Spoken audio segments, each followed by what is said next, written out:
Magandang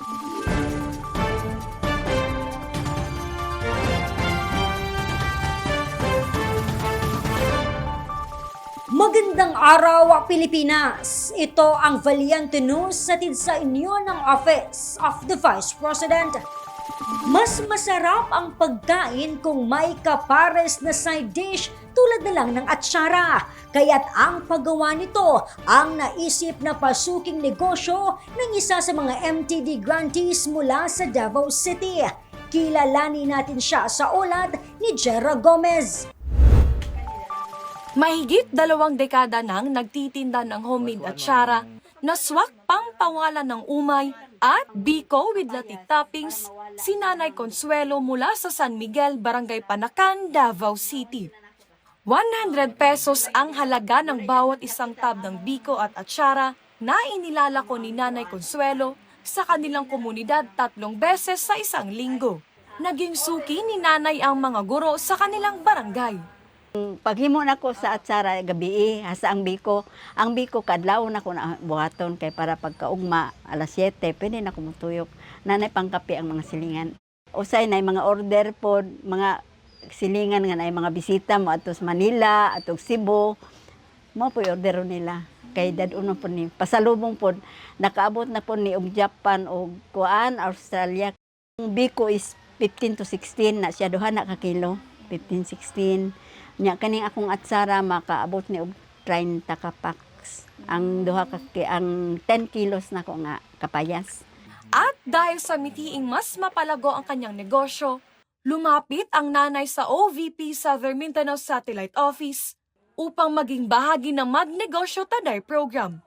Nasagot naman ang panalangin ng nanay dahil noong Mayo lamang ay kabilang siya sa 26 na mga MSME mula sa Davao Region na pinagkalooban ng 15,000 pesos sa livelihood grant sa ilalim ng Magnegosyo Taday program ng OVP.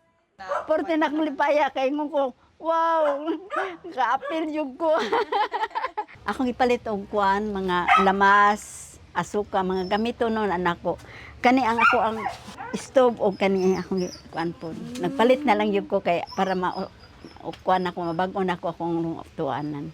Tang ako maka tuyok-tuyok lang god, makahatag ko ginagmay sa akong apo, ana lang, akong kalipay lang ana. Ikinuwento rin sa amin ni Nanay Consuelo na nakakatulong siya ngayon sa pag-aaral ng kanyang apo dahil sa kanyang munting negosyo. Kaluoy si Ginoo kada semana maka 1,000, 2,000 man po kong ganansya na ako. Makaganansya ko 1,000, 2,000 nga, sa kabulan 4,000. Lipay na ko ana.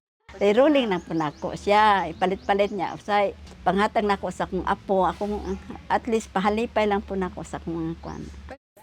Para kay nanay, palaking bagay ang pagtitiwala at suporta na ibinibigay ng OVP upang mapalago ng mga MSME ang kanilang napiling negosyo. Nakatabang man ako kay nakapalit naman kung binulto nga gamito nun ako din ako kay kung magpalit magluto ko karon pagkaugma palit naman po. Ako po si Jera Gomez, lahat para sa Diyos, bayan at pamilyang Pilipino. Valiente News. OVP Southern Mindanao Satellite Office, patuloy ang pagtulong sa mga Pilipinong nais maging produktibo. 31 na mga individual na katanggap ng karagdagang puhunan sa ilalim ng MTD program. Yan at marami pang mga balita ang dapat abangan dito lamang sa Valiente News. Ako si Claudette Loreto para sa makabuluhan, naninindigan at matapang na mga ulat at impormasyon. Maraming salamat.